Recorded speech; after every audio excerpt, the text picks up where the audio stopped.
हम चीज़ें खरीदते हैं उसमें भी टैक्स देते हैं और हम कमाते हैं उसमें भी टैक्स देते हैं। वाई डुअल टैक्स क्यों है इंडिया में?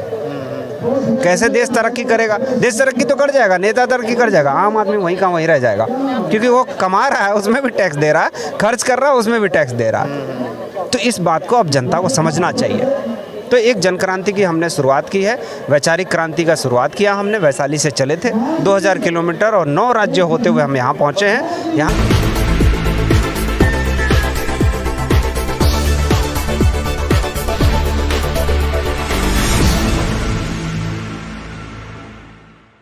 तो नमस्कार, नव जागरण लाइव में आपका स्वागत है। ये दिल्ली के जंतर मंतर पे अभी जो पहलवानों का धरना चल रहा है, गोल्ड मेडलिस्ट जो पहलवान हैं, इंटरनेशनल ख्याति प्राप्त लोग हैं, उनका धरना तो एक तरफ चल रहा है जो चर्चा में भी है। बस उसी के सामने एक धरना एक ऐसे शख्स लेके धरने पे बैठे हैं, एक ऐसा परिवर्तन चाहते हैं और इसी परिवर्तन को लेके ये बिहार की धरती बेगूसराय से यहाँ पे पैदल पद यात्रा करके दिल्ली पहुँचे हैं। ये right to reject, right to referendum और राइट टू प्रपोज अमेंडमेंट, ये इन परिवर्तन को लेके ये मुहिम चला रहे हैं और इस मुहिम को लेके ये जंतर मंतर पे हैं। क्या है इनका मुहिम, कब से ये चला रहे हैं, इन्हीं से जानते हैं। जी स्वागत है आपका। धन्यवाद। देखिए, सबसे बड़ी बात है कि आज ये देश आंदोलन का देश रहा है। अनवरत आंदोलन हुए हैं आज़ादी के बाद से, लेकिन आंदोलन का एक अस्तित्व, अपना एक विजन होता है कि आप आंदोलन किस काम के लिए कर रहे हो, है ना। आप पदयात्रा करते हो और आपका अगर उद्देश्य नहीं है, ठीक है, राहुल गांधी जी ने भी पदयात्रा किया था, क्या हुआ? उद्देश्य बाहर हो गए, बाउंड्री के बाहर चले गए ना। कौन सा विपक्ष है? कोई विपक्ष नहीं आज। तो विपक्ष लेस अगर सरकार है तो वो तो निरंकुश हो जाएगी। तो उद्देश्य की प्राप्ति होनी चाहिए और हम किसी खास उद्देश्य से यहाँ पर बैठे हैं कि ये 3 कानून भारत में जो दोषपूर्ण लोकतांत्रिक व्यवस्था है, आज इसको मानते हैं दोषपूर्ण है, बिल्कुल, तो इसको हम रिफॉर्म करना चाहते हैं। यानी हम बात कर रहे हैं व्यवस्था परिवर्तन की, टोटल डेमोक्रेटिक रिफॉर्म की।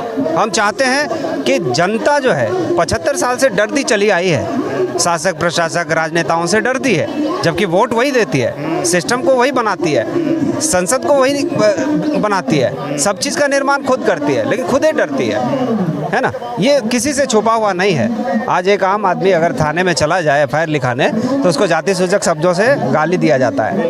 एक ट्रेंड बन चुका है, पुलिस है तो गाली देगी। क्यों देगी गाली भाई? तो पुलिस रिफॉर्म होना चाहिए कि नहीं?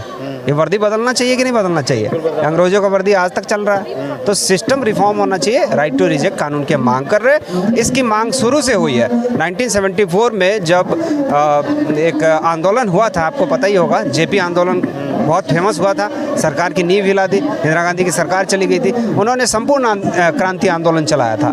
उसमें 3 बातें थी खासकर, कि व्यक्ति को, किसी भी व्यक्ति को राजनीतिक, आर्थिक और सामाजिक आज़ादी मिलनी चाहिए, जीने की स्वतंत्रता होनी चाहिए। आज नहीं है। आज हम देखिए, देश आज़ाद हो गया है, लेकिन हम भ्रष्टाचार के गुलाम हैं, महंगाई के गुलाम हैं, GST के मारे हुए हैं। ये सारा सिस्टम है। हम देखिए, हम चीज़ें खरीदते हैं उसमें भी टैक्स देते हैं और हम कमाते हैं उसमें भी टैक्स देते हैं। वाई डुअल टैक्स क्यों है इंडिया में? कैसे देश तरक्की करेगा? देश तरक्की तो कर जाएगा, नेता तरक्की कर जाएगा, आम आदमी वहीं का वहीं रह जाएगा, क्योंकि वो कमा रहा है उसमें भी टैक्स दे रहा है, खर्च कर रहा है उसमें भी टैक्स दे रहा है। तो इस बात को अब जनता को समझना चाहिए। तो एक जन क्रांति की हमने शुरुआत की है, वैचारिक क्रांति का शुरुआत किया हमने। वैशाली से चले थे 2000 किलोमीटर और 9 राज्य होते हुए हम यहाँ पहुँचे हैं। यहाँ पर हम बहुत सारा का दबाव महसूस कर रहे हैं कि हमारे ऊपर एक पॉलिटिकल दबाव, प्रशासनिक दबाव हमारे ऊपर है, क्योंकि हमारे संख्या बल कम है। 27 तारीख को हम आए थे, उस दिन से ये लोग बैठे हुए हैं, तो उनके लिए कोई परमिशन नहीं लिया, ठीक है, वो कंटिन्यू बैठे हैं। लेकिन हमें सोने को मजबूर किया जाता है कि आप यहाँ से हटिए, आप रोड पे सोइए, जहाँ जाना जाइए, यहाँ से हटिए, यहाँ आपको हम नहीं रहने देंगे। अब बताइए, हमारा तो घर यहाँ नहीं है, हम तो अपने घर को छोड़ के यहाँ आए हैं, पूरे देश के लोगों के लिए आए हैं। 141 करोड़ जनसंख्या आज हो चुकी है। वर्ल्ड पॉपुलेशन मीटर पे चेक कीजिए, 141, हम पार कर गए चाइना को, है ना।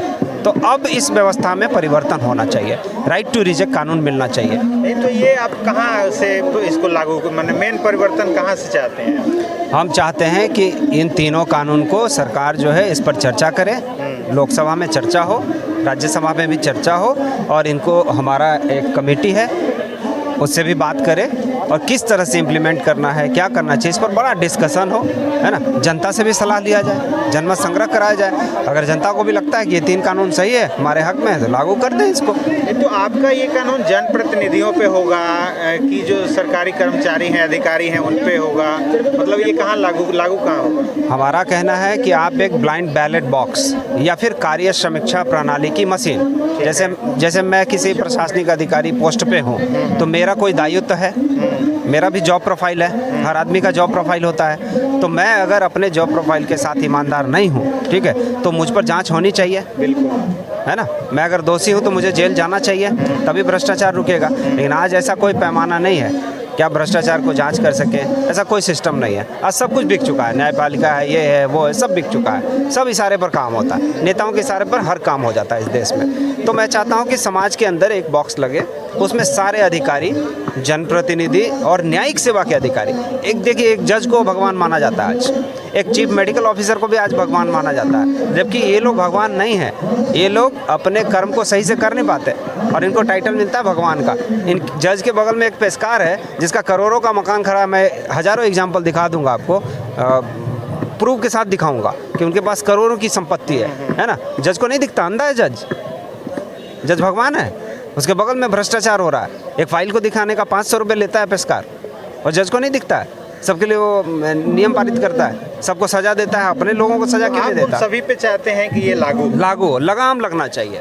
हम अब डरेंगे नहीं, ये कानून लागू होगा तो ये सिस्टम हमसे डरेगा और सही से चलेगा। देखिए, अकाउंटेबिलिटी जरूरी है। हम सिर्फ वोट देते हैं, अकाउंटेबिलिटी के लिए कभी लड़ाई नहीं लड़ते। तो अकाउंटेबिलिटी उससे तय होगी जब ये बॉक्स लगेगा, नेता डरेगा, अकाउंटेबल होगा, हमारे प्रति, समाज के प्रति अकाउंटेबल होगा, ठीक है। हम उसके खिलाफ वोट देंगे, वोट की जांच होगी कि भाई किस कारण वोट आपके खिलाफ पड़ा है, तो उस डेट में आपने कौन सा काम पास किया है, उस कार्य की जांच होनी चाहिए। अगर वो दोषी है, कहीं घोटाला किया है, तो वो जेल जाए। कोई भी अधिकारी हो, चाहे जनप्रतिनिधि हो, जनप्रतिनिधि है तो वो सस्पेंड हो जाए। आप जैसे उसमें कहना है हमारा कि राइट टू रिजेक्ट लागू करो, और 10% अगर आपके खिलाफ वोट जाता है किसी जनप्रतिनिधि के खिलाफ, तो आप सांसद भी रहोगे, विधायक भी रहोगे। हम ये चाहते हैं कि हम चुनाव नहीं चाहते हैं, हम चाहते हैं आप सांसद का बोर्ड लगाओ, विधायक का बोर्ड लगाओ, लेकिन आपके खिलाफ अगर जनता ने वोटिंग कर दिया कि तुम भ्रष्टाचारी हो, बाहुबली हो, अपराधी हो, ठीक है, तो आपके सारे राइट्स छीन जाने चाहिए। आपका पेंशन बंद हो जाना चाहिए, आपका भत्ता बंद होना चाहिए, आपको जो फंड मिलता है क्षेत्र के विकास के लिए वो बंद होना चाहिए। और ये सारी चीज़ें, जो पेंशन है, भत्ता है, आपकी सैलरी है, ये लोकसभा अध्यक्ष को मिलनी चाहिए उस क्षेत्र के विकास के लिए, या फिर राज्यपाल उस क्षेत्र का विकास करे। विधायक ही रहे, उसका वैल्यू खत्म हो जाए, समाज में उसकी इज्जत ना हो, भ्रष्टाचारी जांच बैठाई। हाँ, वो विधायक लेके चलेगा बोर्ड, जनता खुद गाली देगी, ये विधायक कौन सा है, कोई काम का नहीं, तो विधानसभा भी नहीं जा सकता। तब सिस्टम बदलेगा। नहीं, सही है, बिल्कुल सिस्टम में परिवर्तन की लड़ाई लड़ रहे हैं ये जय सिंह जी। और वाकई आपकी जो मांग है वो काफ़ी जायज़ है। और राइट टू रिजेक्ट कई मामलों में लोग अलग अलग समय में मांग करते रहे हैं, बट सरकार, आपको लगता है कि सरकार सुनेगी? सरकार नहीं सुनेगी। तो मैं आपको क्लियर बता देता हूँ कि हम लोग यहाँ पर अनशन करेंगे, और ये जो 2000 किलोमीटर की पदयात्रा देश के लिए हमने किया है, इसको व्यर्थ नहीं जाने देंगे। एक बड़ा जन आंदोलन हम यहीं से खड़ा करेंगे, और जब तक सरकार नहीं मानती है तब तक ये आंदोलन चलेगा। मैं ऑलरेडी 1.5 साल से घर छोड़ चुका हूँ। मैं एम अनमेरिड, मुझे परिवार भी नहीं है, चिंता भी नहीं है। 2 भाई ऑलरेडी हैं, एक भाई ऑलरेडी सिविल सर्विस पास है, वो सिविल सर्वेंट है, एक भाई मेरा एबीपी न्यूज़ में है, ठीक है। तो सब अपने अपने जगह भ्रष्टाचार जिसको जो करना है कर रहे हैं। फादर मेरे अच्छी शिक्षा दी है, वो लॉयर है, और उन्होंने कहा था कि सिस्टम को चेंज करो, जीवन में आए हो तो कुछ करके जाओ, अच्छा करके जाओ। तो ये लड़ाई लड़ते लड़ते कहीं राजनीति की तरफ रुझान तो नहीं है? नहीं, ऐसा कुछ नहीं है, ऐसा कुछ नहीं है। मुझे राजनीतिक कोई लोभ नहीं है। अगर ये चीज़ें हो जाती हैं ना, तो कुछ करने की ज़रूरत ही नहीं है। मैं तो समाज सेवा करने चला हूँ। समाज सेवा का अलग अलग तरीका होता है। कुछ लोग एनजीओ बना के घोटाला करके समाज सेवा करते हैं। मेरे पास तो कोई एनजीओ भी नहीं है। तो ऐसा कुछ नहीं है ना। सही बात।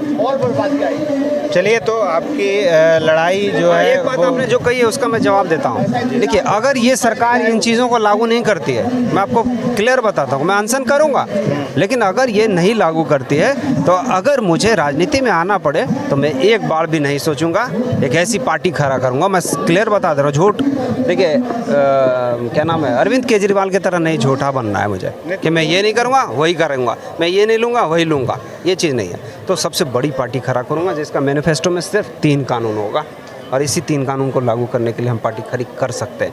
ये सरकार को मेरी चेतावनी है और जन जागृति मेन जो नियति है वो तो राजनीति करने की ही है। तो लास्ट में वही करना होगा। आप सिस्टम में नहीं आओ तो कैसे करोगे? आप बहुत अच्छे पढ़ने वाले हो व्यक्ति, आप आईएएस बनना चाहते हो तो आप अपने विजन को वहाँ इम्प्लीमेंट करते हो ना। क्यों बनना चाहते हो आईएएस?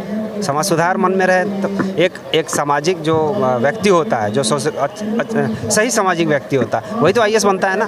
हर आदमी तो आईएएस नहीं बनता है। समाज की सेवा करने के लिए लोग आईएएस में जाते हैं ना। एक पोस्ट मिलेगा, पावर मिलेगा तो हम चेंज करेंगे सिस्टम को, वो भी समाज सेवा है। चलिए, अच्छी बात है। ये इनके साथ एक बच्ची भी बैठी है धरने पे। जी बच्ची, बताओ क्या नाम है आपका? मेरा नाम प्रीविका पांडे है। कहाँ से हो आप? रायपुर छत्तीसगढ़ से। और क्या करते हो? बस अभी आंदोलन कर रहे हैं घर पे। पढ़ाई नहीं करते हो? एग्जाम्स करके आए हैं। एग्जाम दे किस क्लास में पढ़ती हो? 5th। 5th में। तो ये आंदोलन में राइट टू रिजेक्ट क्या है, आपको पता है? ये राइट टू रिजेक्ट वो कानून है जो इधर देख के बताओ। ये राइट टू रिजेक्ट वो कानून है जो पद से हटाने का अधिकार मांगता है। अच्छा, पद से हटाने के लिए आप वोट कर सकते हो? उसके खिलाफ 10% वोट कर दीजिए, फिर उसके बाद वो हट जाएगा। उसके पास एक मैसेज आ जाएगा कि अगर आप भ्रष्टाचार कर रहे हैं, आप भ्रष्टाचार बंद कीजिए, नहीं तो आप जेल जाएंगे। तो जैसे देखिए, क्या नाम बताया आपने? प्रीविका पांडे। प्रीविका। चलिए, देखिए ये बच्ची भी है रायपुर से और इनके साथ बैठी है इस आंदोलन में। और राइट टू रिजेक्ट की जो मांग है इन लोगों की वाकई जायज़ है और हम उम्मीद करते हैं कि सरकार इनकी मांगों पर विचार करेगी। और ये ऐसा भी कह रहे हैं कि अगर सरकार इनकी बात नहीं मानती है तो ये अनशन पे भी बैठेंगे और अनिश्चितकालीन धरने पे चले जाएंगे। जी बहुत बहुत धन्यवाद आप सभी को।